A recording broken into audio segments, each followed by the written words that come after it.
حضور محبوب سبحانی رضی اللہ تعالیٰ عنہ فرماتے ہیں کہ مجھ کو میرے رب نے ایک سجل یعنی اقرار نامہ یا عہد نامہ عطا فرمایا، جس کا طول جو ہے کتنا لمبا ہے، وہ رجسٹر مشرق سے مغرب تک ہے، اور ایک روایت ہے کہ مثل طول نظر کے ہے، یعنی جہاں تک نگاہ پہنچتی ہے اتنی اس کی لمبائی ہے۔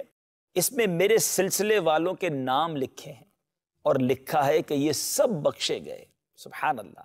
ایک مرتبہ آپ نے مالک دوزخ، حضرت مالک جو ہیں وہ دوزخ کے داروغہ ہیں، ان سے پوچھا تمہارے یہاں کوئی شخص میرے سلسلے والوں میں سے بھی ہے؟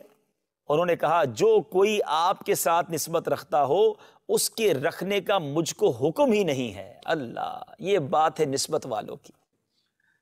حضرت غوث پاک فرماتے ہیں دوزخ کا داروغہ ہے جس کا نام ہے مالک، اس فرشتے کا نام۔ میں نے اس سے پوچھا کیا میرے مریدوں میرے دوستوں میں سے تیرے پاس کوئی ہے دوزخ میں؟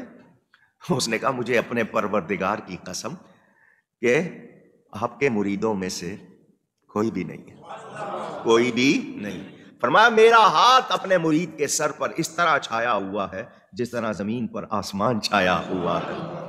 فرمایا مجھے اپنے رب کے عزت و جلال کی قسم میرا قدم اس وقت تک جنت کو نہیں اٹھے گا جب تک میں اپنے سارے مریدوں کو جنت میں داخل نہ کروا لوں۔ لجپالی دیکھیے، ایک دن غوث اعظم یہ جو داروغہ جہنم ہے نا، جہنم کے گیٹ کیپر، اس کے پاس چلے گئے تھے۔ فرمانے لگے مجھے یہ بتاؤ ابھی تک میرا مرید تو کوئی نہیں آیا دوزخ میں۔ لجپالی ہو تو ایسی ہو، جن کا ہاتھ پکڑا ہے ان کی فکر کہاں تک لے گئی۔ غوث اعظم نے فرمایا مجھے بتا، جو بھی مجرم جہنم میں جاتا ہے اس گیٹ سے گزر کے جاتا ہے، بتا داروغہ جہنم اب تک کوئی میرا مرید تو نہیں آیا؟ اس نے کہا حضرت اللہ کی عزت کی قسم اب تک تو کوئی نہیں آیا۔ فرمایا مجھے بھی اللہ کی عزت کی قسم قیامت تک آنے بھی نہیں دوں گا۔ کتنی رکت انگیز حدیث ہے وہ بخاری مسلم کی حدیث شفاعت، جس میں نبی علیہ السلام شفاعت کریں گے اور آپ اللہ تعالیٰ سے اجازت طلب کریں گے، اللہ تعالیٰ آپ کے لیے تعداد مقرر کرے گا۔ بخاری مسلم میں آتا ہے کہ جب میں آخری دفعہ جہنم کی طرف جاؤں گا اپنے امتیوں کو جہنم سے نکالنے کے لیے اللہ تعالیٰ کے اذن سے، تو داروغہ جہنم سیدنا مالک علیہ السلام کہیں گے کہ یا رسول اللہ اب آپ کا کوئی امتی بھی جہنم میں نہیں ہے سوائے اس شخص کے کہ جسے قرآن نے روک رکھا ہے، اور وہ کبھی بھی اب جنت میں نہیں جا سکے گا جسے قرآن نے روک لیا۔ یعنی قرآن نے اگر روک لیا کسی کو جنت میں جانے سے تو نبی علیہ السلام اس کی شفاعت نہیں کر سکتے۔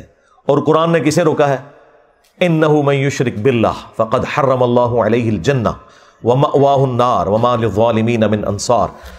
بے شک جس نے اللہ کے ساتھ شرک کیا اللہ نے اس پہ جنت حرام کر دی ہے، اس کا ٹھکانہ جہنم ہے اور وہاں اس کا کوئی مددگار نہیں ہوگا، حتیٰ کہ سید الاولین والآخرین، شفیع المذنبین، رحمت للعالمین، خاتم النبیین، سیدنا و مولانا امام اعظم محمد رسول اللہ صلی اللہ علیہ وآلہ وسلم بھی اس کے کچھ کام نہیں آئیں گے۔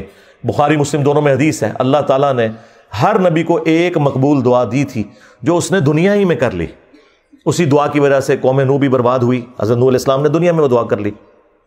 میں نے اپنی دعا سنبھال کے رکھی ہے قیامت کے دن کے لیے، اور میری اس دعا سے میرے ہر امتی کو نفع پہنچے گا سوائے اس شخص کے کہ جس نے دنیا میں کسی قسم کا شرک کیا ہوا۔ شرک is the most sensitive issue in the sight of Allah. تو تمہارا تو کوئی عقیدہ کوئی دعویٰ قرآن میں لکھے نہیں، اس کے الٹ باتیں لکھی ہوئی ہیں۔ اتنا ظلم کیا تم نے اس کتاب کے ساتھ، تو تمہارا حشر وہی ہونا ہے جو قرآن میں لکھا ہے۔ وقال الرسول یا رب ان قوم اتخذوا هذا القرآن مہجورا۔ رسول اللہ قیامت کے دن شکایت کریں گے کہ اے اللہ میری امت نے قرآن کو پیٹھ کے پیچھے ڈال دیا تھا۔